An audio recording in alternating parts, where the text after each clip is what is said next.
He looked straight at me, then at the gifts I carried in my hands, and he laughed in front of everyone, his voice sharp enough to slice through my heart as he said, "You embarrass us with this junk." The room shifted, his friends smirked, and for a moment I stood frozen, holding the same home-made treats that once made his eyes light up when he was a boy. I swallowed the pain quietly, but inside me a fire began to burn, because what they did not know, what even he had forgotten, was that the foundation of everything he bragged about came from the sacrifices I made in silence. Thank you so much for watching and for giving me a little of your time. It truly means more than I can ever explain. And before I go any further, I would love to know where you are watching from. So please tell me in the comments, because I always enjoy seeing how far my story travels and how many hearts are listening. You see, when he laughed at me in front of his friends, I felt a silence fall inside me. The kind of silence that carries the weight of years.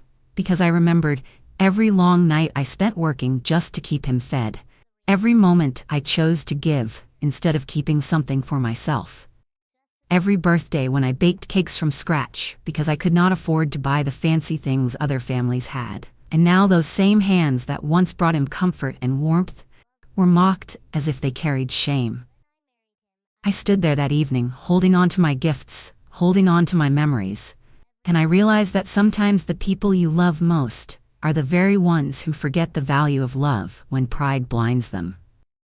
I was not always a woman with gray hair and trembling hands.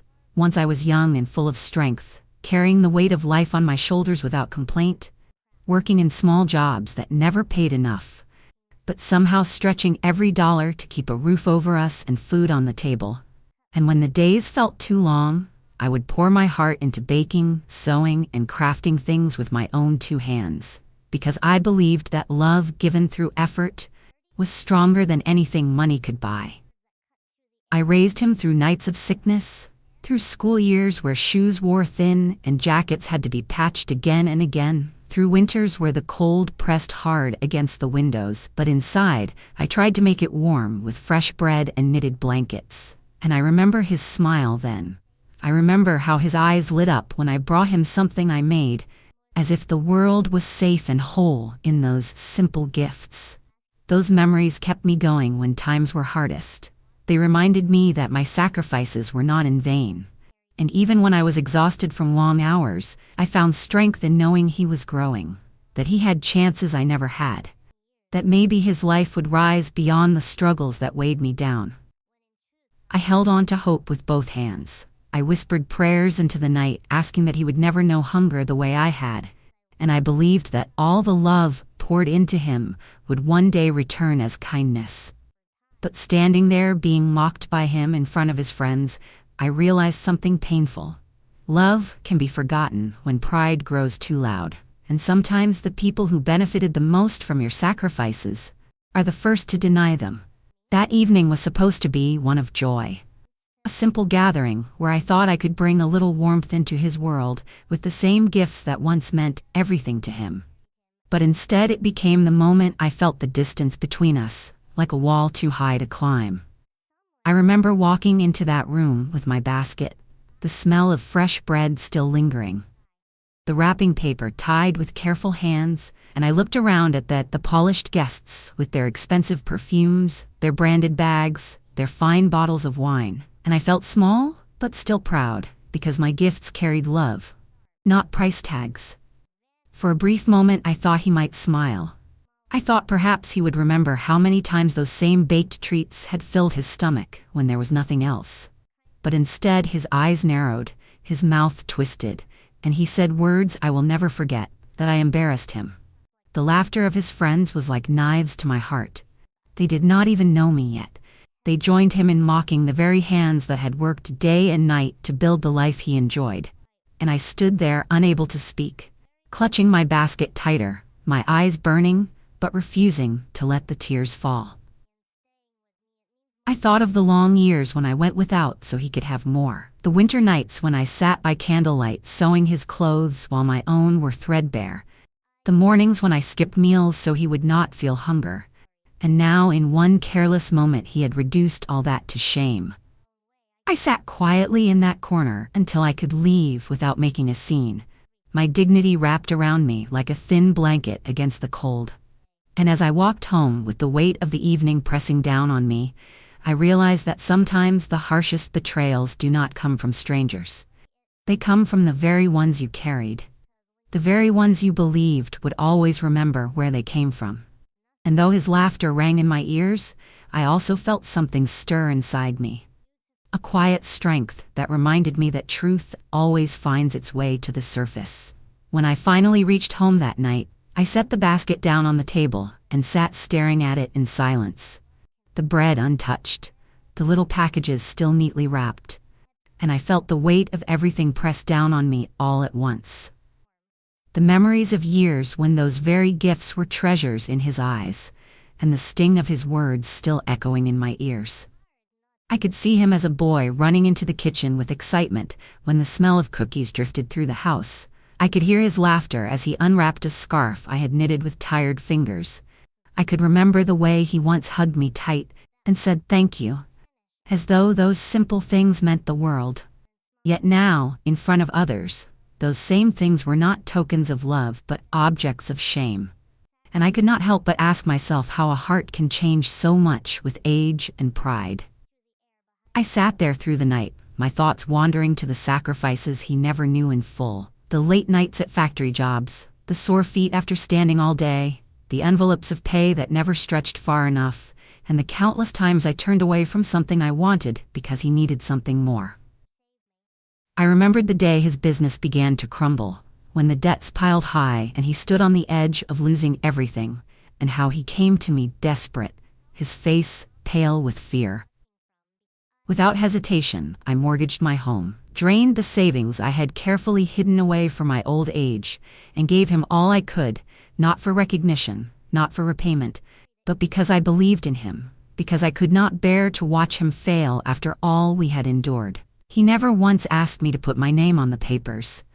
I did that quietly with the lawyer who insisted it was only right, since my money was what saved the company. And I agreed, because deep inside I knew that one day truth matters more than pride. I did not speak of it. I did not boast of it.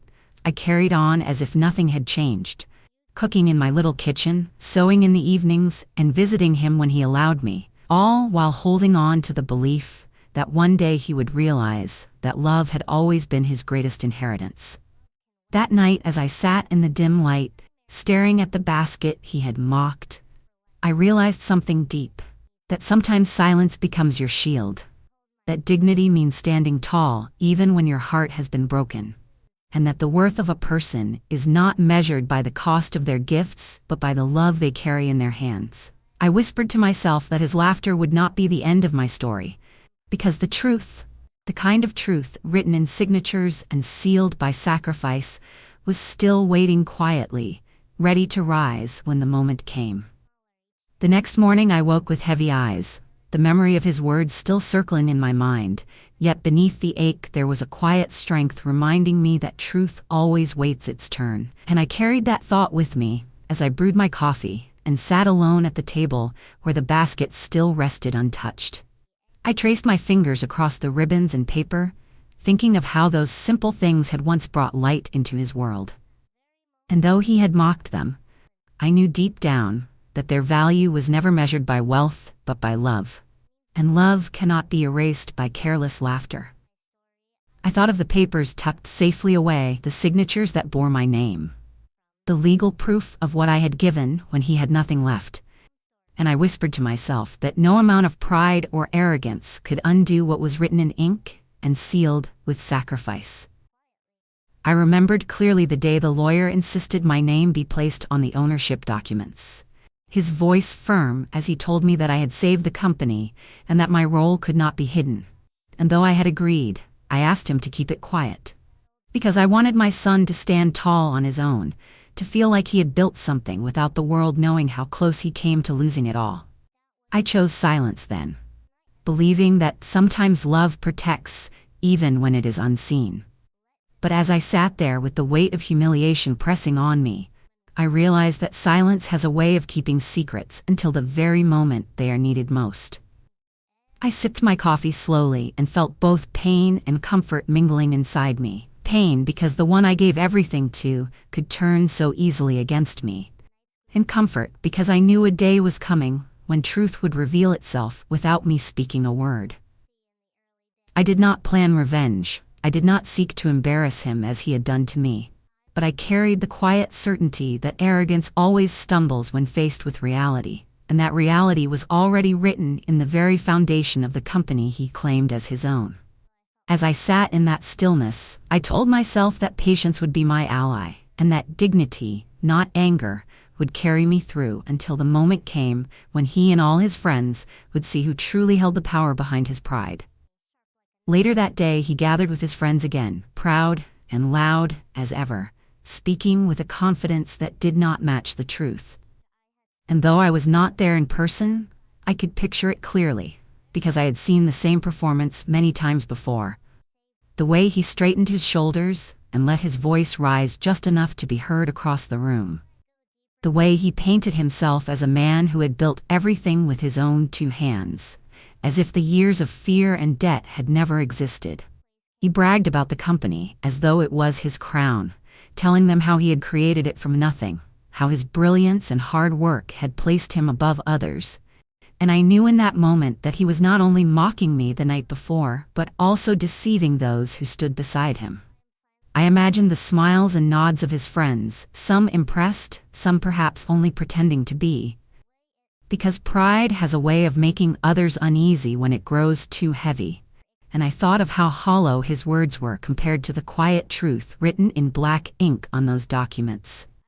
He spoke as though his empire stood on his back alone, yet I remembered the night he came knocking, desperate and broken, begging for help, his eyes full of fear because he knew he was about to lose it all. That memory rose in me like a shadow, reminding me that the fortune he displayed so boldly had once balanced on the edge of ruin, and that my sacrifice was the only reason it still existed at all. As he boasted to his friends about the future, about how he would expand, how he would soon hold even more power, I felt no anger, only a deep sadness mixed with quiet certainty. Because lies may travel fast, but truth always walks steadily behind, catching up at the moment when it is needed most. I knew his pride was building a fragile wall, one that could crumble with the smallest touch of reality, and I carried within me the knowledge that the foundation beneath him was mine, and that one day, without me lifting a finger, the very people he tried to impress would see it too. As he continued weaving his stories of success, I knew it would only be a matter of time before small cracks began to show, because pride always speaks too loudly, and eventually someone begins to listen more closely than he expects. His friends, at first content to nod along, started asking questions. Questions that seemed harmless on the surface but carried weight beneath them. About the company's early days, about how he managed to pull through when competition was strong and finances were weak, about how he kept everything afloat when others in the same line of work had failed. I could almost hear his hesitation, that brief pause before he dressed the truth in polished lies, insisting he had done it all with clever strategies and bold decisions, never once admitting that behind the curtain stood a mother who had risked everything so he could keep his dream alive. One of them, a sharper man than the rest, pressed him further, speaking about papers he had once seen, documents that carried my name instead of his. And though my son laughed it off, brushing it aside as if it meant nothing, I knew the seed of doubt had been planted. Another friend mentioned overhearing something at the office, a whisper that not all the shares belonged to him, and the room must have shifted in that moment. Because when pride is built on shaky ground, even the smallest whisper can make it tremble. I imagined him forcing a smile, trying to hold on to his grand image, but pride cannot hold forever when truth waits at the door. And I could feel it drawing closer with every word, like a storm gathering strength. His friends had admired his confidence, but now their admiration was turning to curiosity, their curiosity into suspicion. And suspicion is the beginning of truth finding its voice.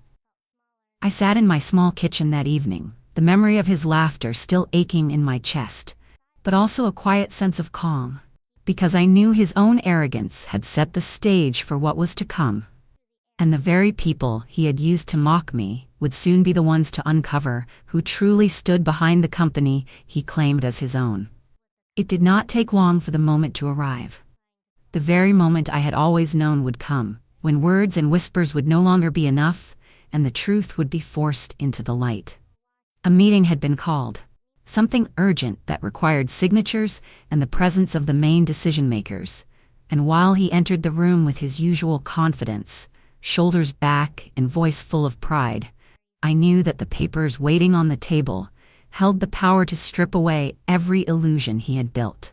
His friends sat close, their eyes already filled with quiet suspicion, their questions from before still unanswered.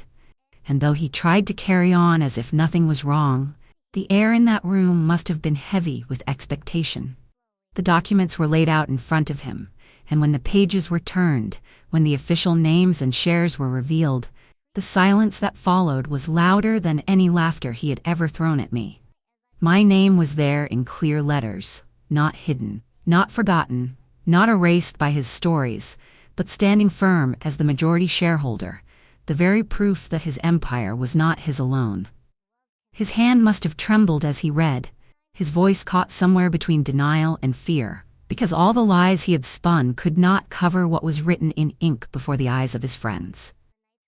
They looked at him differently in that instant, their admiration shifting into shock, their smiles vanishing into disbelief, and I could only imagine the questions burning in their minds as they turned from him to the truth that could no longer be denied.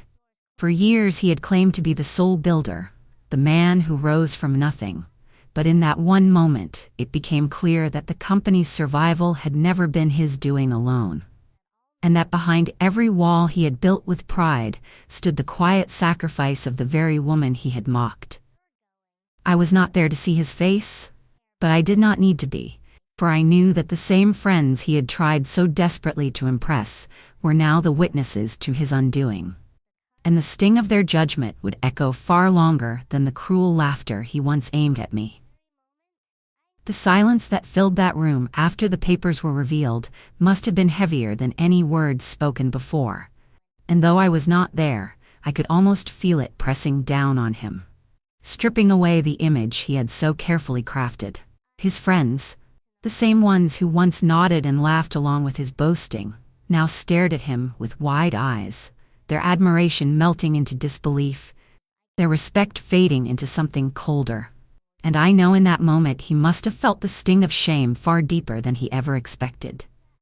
They whispered among themselves, their voices carrying doubt and questions he could not answer, asking how he could speak so proudly of building something from nothing when the truth stood clear in front of them. He tried to laugh, to brush it away as though it was a misunderstanding, but his voice betrayed him, thin and unsteady, and even his smile faltered under the weight of their eyes. One of his closest friends leaned back, folding his arms as if to say he would no longer be fooled, while another shook his head, muttering words that cut through the silence, words that likely asked how much of what he said had ever been true. Pride is fragile when built on lies, and in that instant it collapsed around him, leaving him small and exposed in front of the very people he sought to impress. And as I sat alone at home, thinking of that moment, I did not feel joy at his downfall. I felt something quieter, something steadier, the kind of peace that comes when truth finally steps out of the shadows. I had not needed to raise my voice, I had not needed to seek revenge, for the truth had carried its own weight, and in time it had delivered justice without my hand guiding it. The friends who once laughed with him now looked at him differently, their respect shifting toward the unseen woman he had mocked. And though my name was just ink on a page to them, to me it was proof that sacrifice leaves a mark no pride can erase. I knew then that the humiliation he once made me endure had returned to him, not through anger, but through the simple power of truth, rising when it was needed most. In the days that followed, I heard how the story spread among his circle, whispered from one mouth to another, until everyone who once admired him now carried the truth in their hearts, and I knew that he could no longer hide behind the mask he had worn for so long. Pride had made him tall, but truth had brought him low, and there was no undoing what his friends had seen with their own eyes. He walked into rooms where he once commanded attention and was met with silence. He tried to boast again and was answered with doubtful glances, and though he may have stood with his head high, inside he must have felt the weight of shame pressing on every word. For me, the sting of his cruelty that night began to soften, not because I forgot it, but because I understood now that it no longer had power over me. I thought often of the years I had lived quietly, never demanding recognition, never asking for repayment. And I realized that dignity had been my shield all along, even when I stood humiliated before strangers. My sacrifice was never for applause. It was for the hope that he would rise, that he would find his place in the world without falling into the traps that had held me back. Yet watching from a distance, as the truth reshaped the way people saw him, I felt both sadness and strength. Sadness because he chose arrogance over gratitude, and strength because I had survived it, because I had given without being emptied, because I still had myself. I sat at my table one evening, the basket of gifts long since put away, and I whispered to myself that no insult can erase the love that created those gifts. No mocking word can erase the hands that worked tirelessly for him, and no amount of pride can stand forever against the truth. I carried peace in knowing that I had nothing to prove, nothing to defend, because the truth had done it for me, and it was enough. I did not seek to see him broken, only to remind myself that love given freely is never wasted, even if it is not always honored. And in that thought I found the lesson I needed most, that respect may not always come when you expect it, but dignity remains with those who never let bitterness steal their heart. Not long after, he came to me with eyes that would not meet mine, his voice quieter than I had ever heard it. And though he did not say the words outright, I could feel the weight of shame hanging between us. He tried to speak of business troubles, of stress, of misunderstandings, as if soft explanations could erase the sharpness of the humiliation he once caused me. But no excuses could change what had already been done. I listened in silence, my hands folded in my lap, and I let him wrestle with his own conscience. Because sometimes the greatest lesson a person can learn comes not from being scolded, but from being faced with their own reflection. As he stood there, fumbling for words, I thought of all the times I had held him as a child, when his fears were smaller and my comfort was enough to make them disappear. And I realized that this moment was not for me to heal him. It was for him to understand what he had broken. I did not shout. I did not remind him of the cruel laughter in front of his friends. I simply told him that love had carried him further than pride ever could, and that one day he would understand the difference between being respected and being feared. His eyes flickered then, a mixture of regret and confusion, and I knew the truth was sinking deeper than any punishment I could give. I did not ask for apology, because words can be cheap when spoken in haste. Instead, I held on to my dignity, knowing that my silence had already spoken louder than anything else.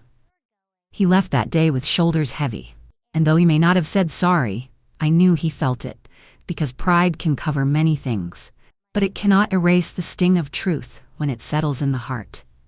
I sat alone again, but this time the air felt lighter, the pain less sharp, because I understood that I had not lost myself in his cruelty, and that the love I gave was still mine, untouched, untainted, carrying me through with strength he could not take away. And in that quiet moment, I promised myself that no matter what came after, I would never let the arrogance of others make me ashamed of the love I carry in my hands. In the quiet after it all, I realized that life has a way of revealing truth when the time is right. And though his words had once wounded me deeply, they no longer held power over me. Because the shame he tried to place on me had returned to him, and what remained with me was dignity, strength, and the memory of every sacrifice I made out of love. I did not need the world to know what I had done. The papers had spoken, his friends had seen, and the truth had settled like a stone that could not be moved. And in that I found peace, a peace that no insult could take away. My story is not about revenge. It is about the quiet strength of knowing your worth, even when others try to deny it. And it is a reminder that respect comes not from wealth or pride, but from the love and honesty we carry with us. Thank you so much for staying with me until the very end of my story. I am truly grateful for your time. Please remember to subscribe so you can hear more of my stories, and if you wish, share this with someone who might need a reminder of the strength that lies in truth.